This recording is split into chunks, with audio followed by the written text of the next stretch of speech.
Hello అండి, అందరికీ నమస్కారం. ఈరోజు నేను వినిపించబోయే కథ లక్ష్మణరేఖ. కథ రచయిత్రి తాడిమేటి శ్రీదేవి గారు. నేను సునీత. Welcome to Telugu Kathalokam 2. అలుకమానవే చిలుకల కొలికి అంటూ పాడుతూ సుమతి చుట్టూ తిరగసాగింది రవళి. నేను అలిగితే నీకేంటి అంటూ సుమతి బెట్టు చేసింది. ఓకే తల్లి, ఇక నీ మాట జవదాటినని ఇదే చెప్పుచుంటిని అంటూ నాటక ఫకీలో సుమతిని నవ్వించింది.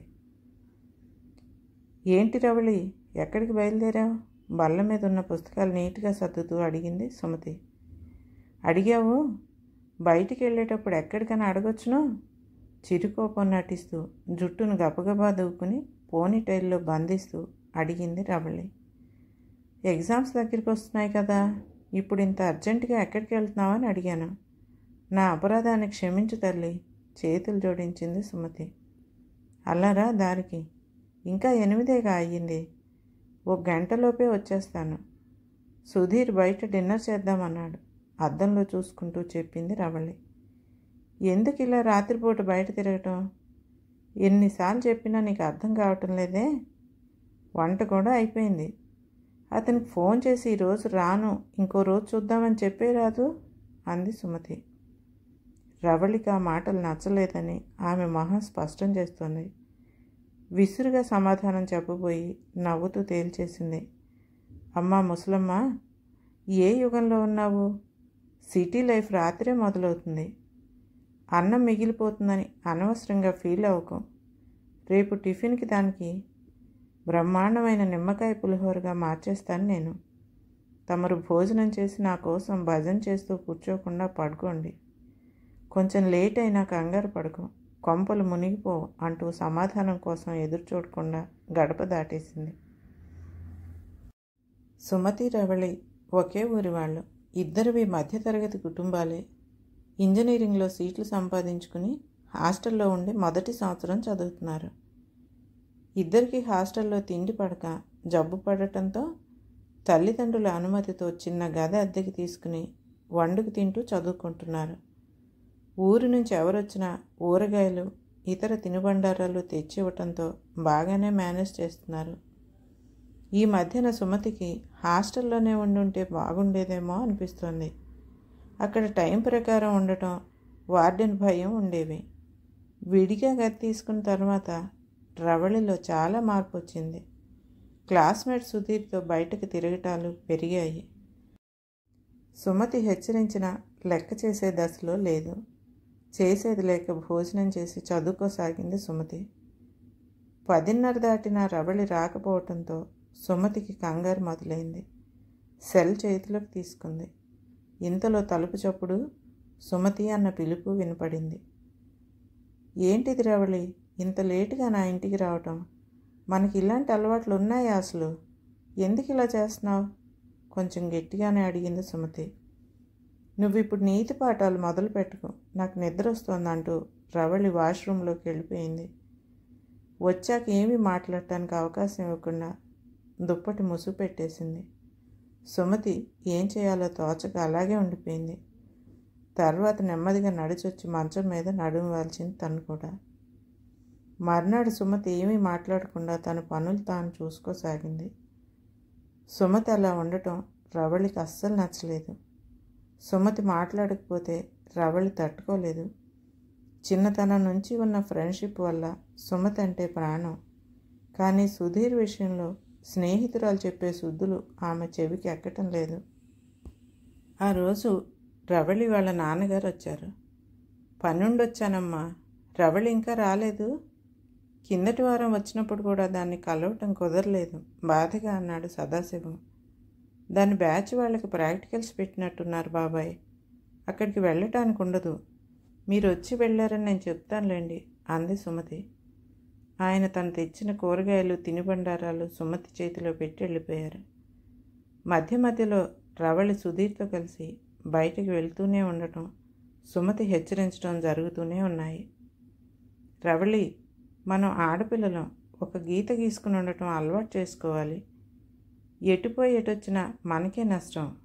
అరిటాకు ముళ్ళు సామెత తెలిసిందే కదా అంది సుమతి. తెలుసు ముసలమ్మ, తెలుసు. నా బుర్ర తినకు, నేను జాగ్రత్తగానే ఉంటాను తీసి పారేసింది రవళి. మన ఊరివాడైన రమణ సుధీర్ అంత మంచివాడు కాదు అని చెప్తున్నాడు. అతనికి చాలామంది చెత్త ఫ్రెండ్స్ ఉన్నారట. జాగ్రత్తగా ఉండకపోతే కష్టం. ఎందుకు చెప్తున్నానో అర్థం చేసుకో అంటున్న సుమతితో, ఎవరు? రమణ చెప్పాడా? అతనికి సుధీర్ అంటే జలసి. సుధీర్ ఫ్రెండ్స్ అతనిలాగే బాగా డబ్బున్న వాళ్ళు. అలాంటి వాళ్ళని చూస్తే రమణ లాంటి వాళ్ళకి బాధ అంతే. మరీ అంత డబ్బున్న సుధీర్ నీతో స్నేహం ఎలా చేస్తున్నాడు అడిగింది Sumathi. Because he loves me. Subhalekha Sudhakar లాగా ఫన్నీగా సమాధానం చెప్పింది. అతనికి గర్వం లేదు, అందుకే నేను ఫిదా అయిపోయాను నవ్వింది రవళి. ఏవేవో మాటలు కలగాపులగంగా వినిపిస్తున్నాయి.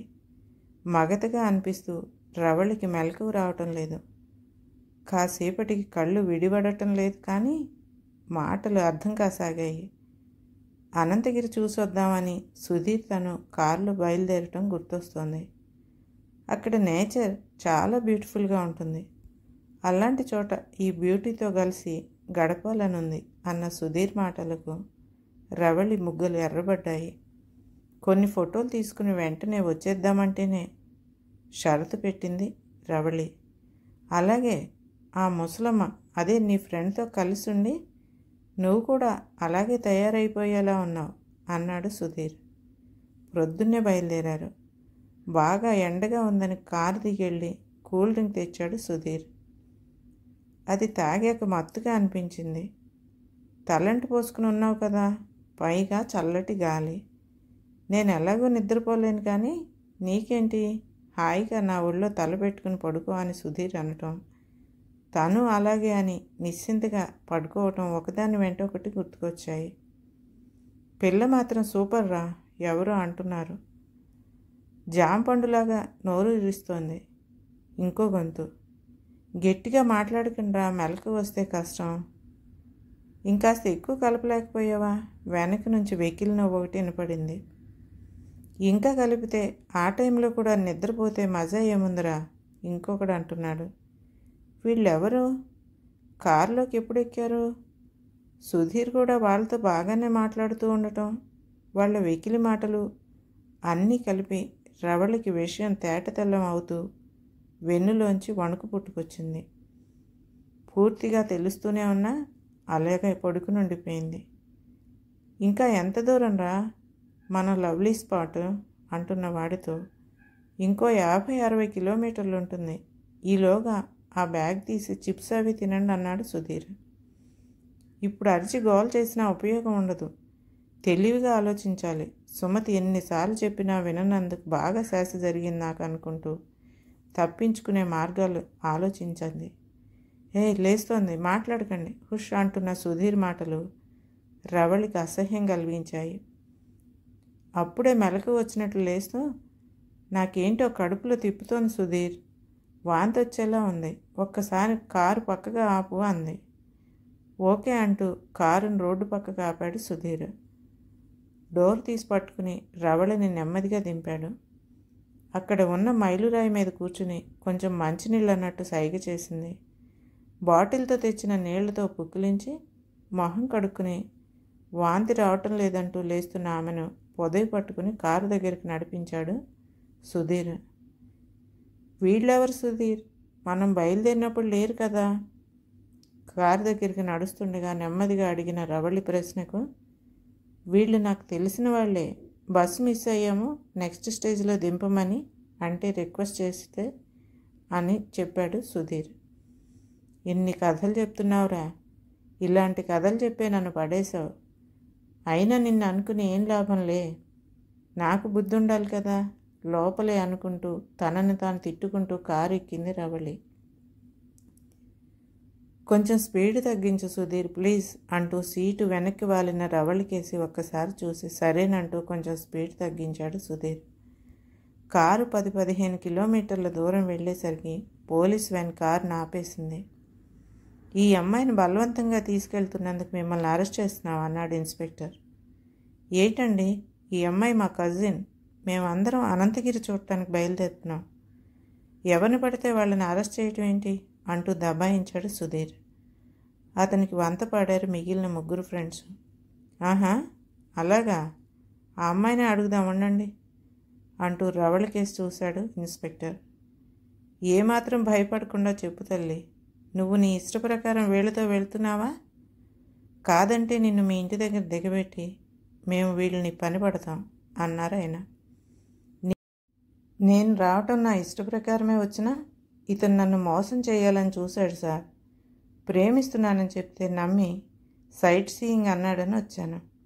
నాకు కూల్ డ్రింక్లో మత్తుమందు కలిపి ఇచ్చి తన ఫ్రెండ్స్తో కలిసి నన్ను వీళ్ళు మాటలు పెగలగా చున్నీ అడ్డు పెట్టుకుని బోరు మంది.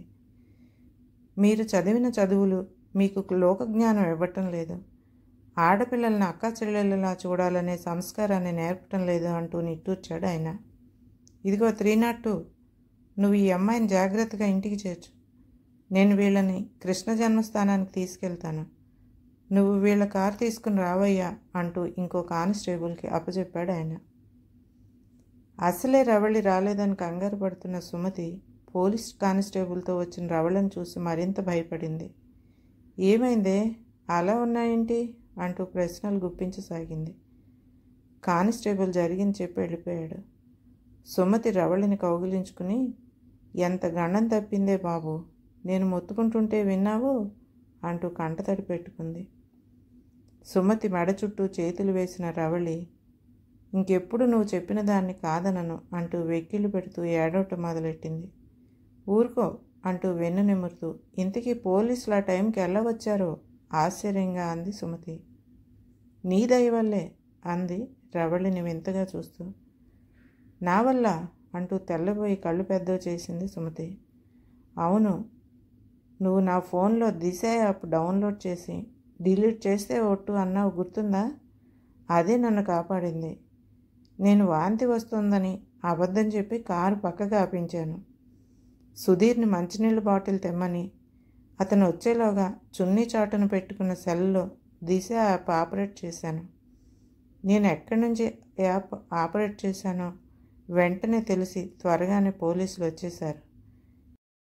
నీ రుణం తీర్చుకోలేనే అంటున్న రవళి తప్పిపోయిన పిల్ల ఇంటికి తిరిగి వచ్చినప్పుడు తల్లి హత్తుకున్నట్లు మరింత దగ్గర తీసుకుంది సుమతి. కథ సమాప్తం.